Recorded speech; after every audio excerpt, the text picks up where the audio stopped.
Fans of Gunpla, thank you very much for joining me for episode 3 of Diary of a Gunpla Noob. And today's episode is called Heads, Arms, Plastic Hand Voodoo and Panel Line Obsession. That's nice and catchy, isn't it, and to the point. But every single part of that title means something, and I'm going to talk about it today.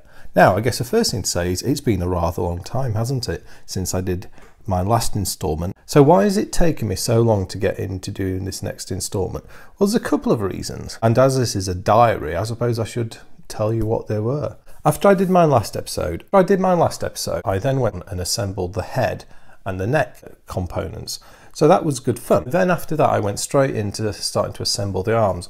And I got part way through the arms, and I have to admit, I hit a bit of a sort of, they got quite complicated early on. I hit a bit of a motivation flat spot, and I think some other stuff distracted me as well. I kind of put it in its box, and it's been looking at me rather sadly from underneath the table for a few months. Over the last couple of weeks, I've been kind of wanting to get back to it. I finally said to myself, it's time to get back to this. You know, you've had this sat there a long time, you've paid this money for this great kit, let's crack on with it. And we've got a few bits here. So we've got the head and the neck. I've also built the two arms, assembled the two shoulder armor sections, and the handles of the two energy saws for when they're mounted in the jetpack or backpack unit of the suit. Just to recap as well, if you're joining me for the first time, this model is the RX-78-2 Gundam version 3 master grade kit. So yes, sorry about that, I forgot to mention that to start with. Let's take a look at these now. I've got to be really careful handling these because I've done a lot of panel lining, which I'm really rather proud of. And they do look absolutely brilliant once they're finished. And well, everything about this has turned out brilliant. The actual build itself was immensely good fun, and then the end result, well, I'm really rather pleased with how it looks. And there we go, this fantastic, simply fantastic articulation on this model. And it articulates all that way to there. It's absolutely wonderful, and you just have to be impressed with the people at Bandai for coming up with kits like this, and to think there's no gluing required either is absolutely amazing. Yeah, brilliant. I believe there's a rotational joint at the shoulder as well. Yeah, there you go, so that rotates like so. So yeah, so I've really gone for it with the panel lining. I'm quite pleased with how it's going. You can see I put quite a lot on in terms of black on the dark grey areas, grey on the white and pale grey areas. This part shows off really well the three-tone plastic of this model. So you've got the white, the brilliant white, and then you've got this ash grey, and then you've got this almost putty grey colour as well. And the three work really well, give it detail and a great look without needing to paint it. You've got these transfers, which are very delicate and tricky to apply, but you know, they went on pretty well. I used the tip of a blunt knife to smooth them on, yeah. And then the hands, right, so when I said plastic voodoo, I'm talking about these hands because they're amazing. And, oh, a bit more articulation first, yeah, there you go. Now, again, the hand rotates like that. There's more articulation than you can shake a stick out on this thing. It's brilliant. I don't want to articulate it too much because I'm trying to handle it carefully. I don't want to smudge my panel lining until I fix it. So I've got lots of questions to pose to you guys and girls in the audience. So I think I've got at least maybe 3, but the first is, does anyone have any good suggestions for any sort of spray-on fixative to prevent smudges to panel lining? For my panel lining, I've been using Gundam markers, these guys. I'm keeping this in the plastic colours of the kit, but I've done the panel lining. So is there anything you can spray onto it to fix or improve the fixing of the ink of the panel lining? I was thinking hairspray, but I've not done this before, so I wonder if anyone else has got any better ideas. So yes, that's favourite question number 1. Right, now these hands are absolutely amazing, and I call them plastic voodoo because I've never seen anything like them in all my years of building plastic kits, and I have no idea how the geniuses at Bandai do these. Well, I do, but I don't, and let me show you why. We're going to need the instruction booklet for this. So here we've got the very attractive instruction booklet. Now, so here we have the page about the hand, and the hand comes cast on this sprue. And I was looking at the instruction that says, well, you cut it off, then it shows you how to articulate these fingers, and I thought, well, how's that going to work? Because this thing's cast on a sprue. or injection molded on a sprue, how are these going to bend? But as it turns out, there was no bending involved because all of the joints on the hand are ball joint articulation. It is absolutely amazing. I mean, just look at it. I mean, that's incredible, absolutely incredible. And I'm not just saying this because I bought this. I am genuinely impressed. How they managed to injection mold this onto a sprue with all these ball joints, it's just beyond me. The technical know-how or precision technique to how they've done that, I just don't understand it. That's why I call it plastic voodoo. I don't know. It's almost like they've assembled it by hand, excuse the pun, and then injection molded it into a second sprue while retaining the individual ball joints. Incredible stuff. And yeah, the articulation on the hand is very impressive. Yeah, you know, it articulates like a human hand in terms of the fingers. It's got all the tarsals.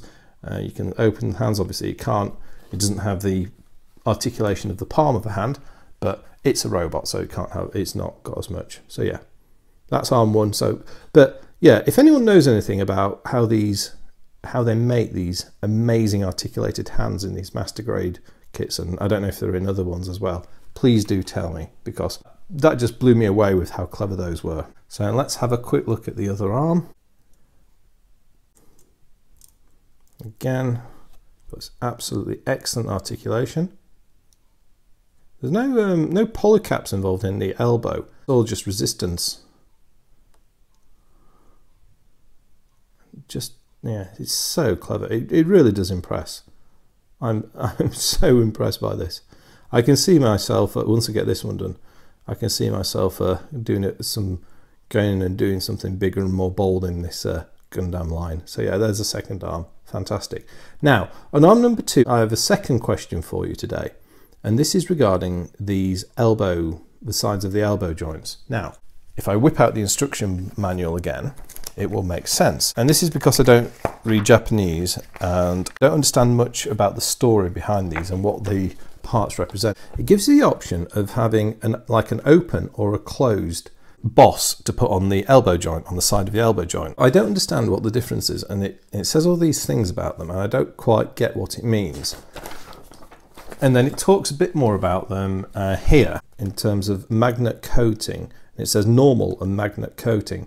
So my question is, does anyone know what the difference is between this and this in terms of this model? Does it matter which I do? Does it have a significance, or, you know, is there a storyline significance? Does it have any effect on the model, whichever way I assemble that? So at the moment I've left it off, and I'm hoping that someone might be able to give me some advice on that. And if you can do, I'll be very interested to hear that in the comment section. Thanks. The next thing I did was these shoulder armors, and I went absolutely nuts with the panel lining. I had a lot of fun panel lining these. There's just so much to do. I was getting so carried away, and at this point it was starting to get a bit obsessive. As I said in the title, I panel lined the interior of the shoulder armor, and then this element as well, back and front, the shoulder attachment point. It's great fun. And what I found with the markers, you tend to go over a bit with marking on, and the lines tend to be a bit wide, but then just using simply a bit of kitchen towel and a cotton wool bud, you can just wipe the excess ink away and actually just smudge it a bit to make it look quite authentic and a little bit weathered and real. And yeah, I'm delighted with how it's turning out. I really like the effect, and it really shows looking at these, and I hope, well, I think it does. I hope you appreciate them too. It really shows off the wonderful detail that these models have when you do this panel lining. I quite enjoy doing the panel lining, I will admit. It is fun, and the results look great. So yeah, I'm sold on panel lining. Let's look at the sword hilts, or the energy sword hilts. So again, I mean, these were big on the panel lining. I had a little whoopsie here. You see that black bit? That's kind of where a sprue nub was. And when I was panel lining this, I think some ink managed to get into the plastic. So I don't know if I should leave that just as a defect or touch up with a teensy amount of white. I had a little bit of ink seepage into a nub point there as well. But I don't think they look too bad, and they almost break up the otherwise somewhat perfect look of the suit, and if we just get this bradawl, we've got a little bit of a, again, this is a question for you guys and girls in the comment section. You do that, and this widget folds down here. I have no idea what the widget is. Does anyone know what the widget is? Very interested to find out. Clicks in there, you know, as is all the articulation on this model. It's absolutely beautiful. So well executed. And the same again on the other side. To say that this isn't painted, I think the effect you can get with the panel lining is very pleasing indeed. Oops. Okay. Yeah. Right, so that leaves us to look at the neck and the head. I'm going to save the best till last. So here's a neck unit. So it's got this transparent, well, I guess it's, I don't know what you call the area around the neck, or the neck mount. So it's got this transparent bit here. I think this is something to do with if you use the light, the LED block to light it. I did a little bit of panel lining with the brown on this. Wasn't a great deal. Oh, I think I did a little bit of black as well. Yes, you can see that, yeah. Picked out those rivet points. Yeah, that's neat. And then finally, we have the head. Now, how can I hold the head without smudging stuff? Maybe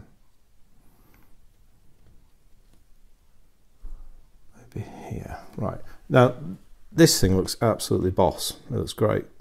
Inside there, you've actually got two very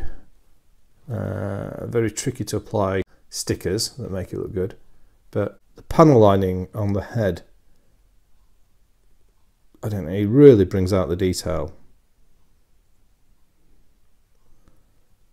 And for what is a relatively simple technique, whoops, yeah, there you go, that goes off. And you can see, this is actually, there's this little sticker there, but there's like a transparent core to this. So if you light it all up, if you use the LED, it's going to light up. There's another sticker and look rather funky.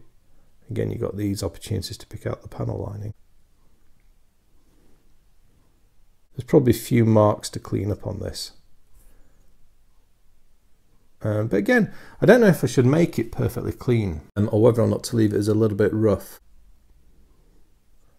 Popped it back on.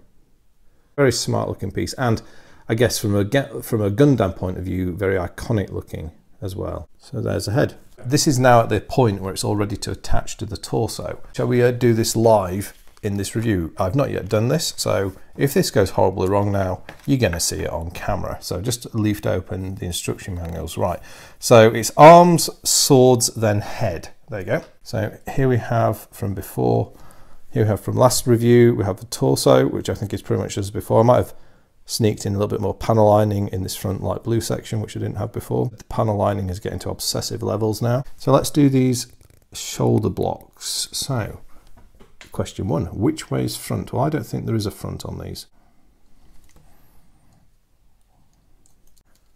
So it's going to go like that. I wonder if this is where you find out just how bad I am at putting these together. So I think that's going to snap onto there. Yep.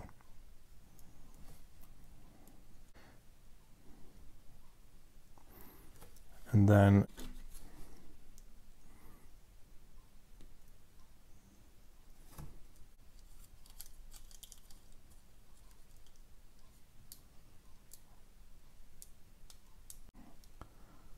I think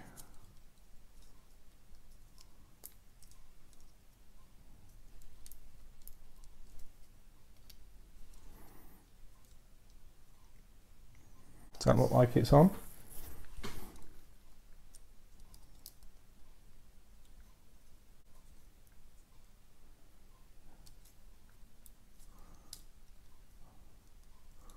I think so.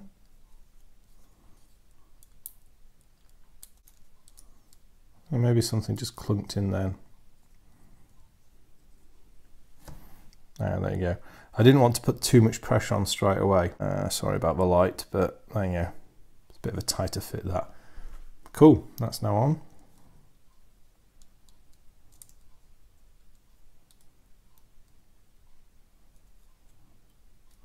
Plenty of articulation going on there. And I guess that is what, once you've worked towards finishing these, that's what this is all about, isn't it? It's about the articulation. So now let's go for the second arm. I'm absolutely paranoid I'm going to smudge some of the panel lining I've done. I guess if I do, it's no big deal. I can go back and correct it later. Oops. Right, so you stay there.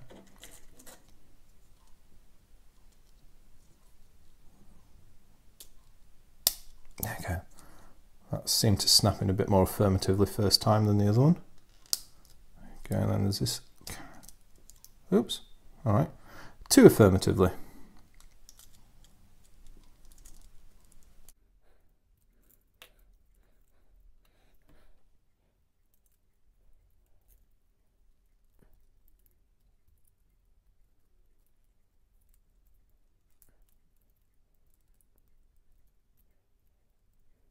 There we go. Right, there was actually a 10-minute break there in filming while I got these shoulders on. Let me share with you what I've just found out, because it did actually require a bit of correction work now. And this relates to the shoulder units. I'll pop you down there over there. Right, this is on page 15. This part here, from sprue H1 and H2, part number 11, that was too tight a fit on the core or the upper plate of the shoulder armour, which is sprues J1 and 2, part 21. And what was happening is it was preventing this bar clasp lock closing when the arm was mounted on the shoulder, believe it or not, because this needs to articulate for that to work. So what I did was when I took them apart, I found that already there'd been points of wear on the two sides of this part here, 27. So I could see that there was friction and contact. So all I did was take a tiny slither of each side of part 27, and on the inside of this H1 and H2 11, I took a tiny slither of plastic away, and that just freed up the motion to allow it all to go together properly. In other words, like so. So you can see how these plates are now closed with all the shoulder in position. Yeah, a little bit of a challenge there, but worked around it fine. And now we have arms on the torso, and very cool. I could get him doing a round of applause next. Right, so let's press on. So we will now do the energy sword handles, I believe. Right, so they go that way round. So they go with the rivets facing outwards.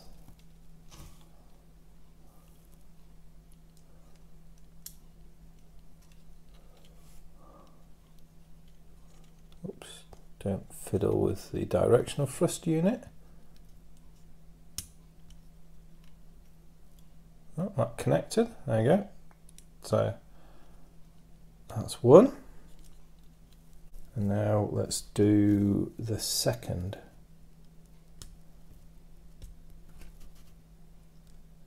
There you go. So we have it. I guess it's not a he really, is it? It may be a she for all I know. It has the energy swords mounted on the backpack. And this is all looking very swishy indeed. As I say, this is the first time I've had this together, so I've never actually looked at it in this assembled form.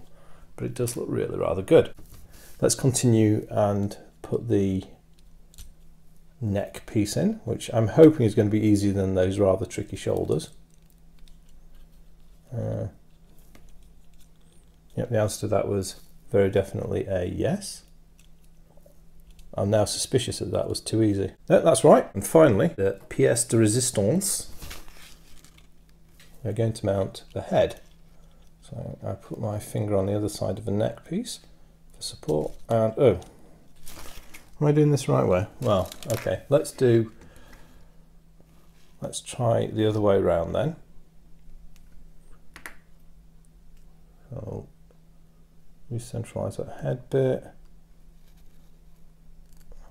Gosh, this is quite a stiff fit, this. There we go. Oh gosh, tell you, that takes some force to get that on. You need to do that carefully, I think.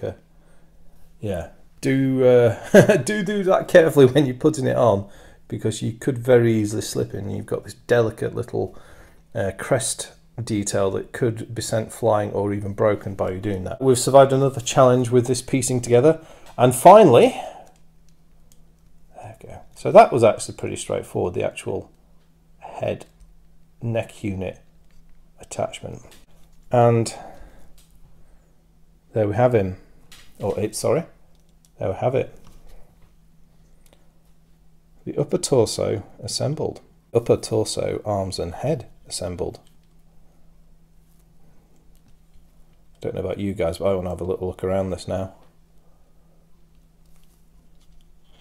So considering that this is a model where there's been no painting on it and it's just panel lining the plastic,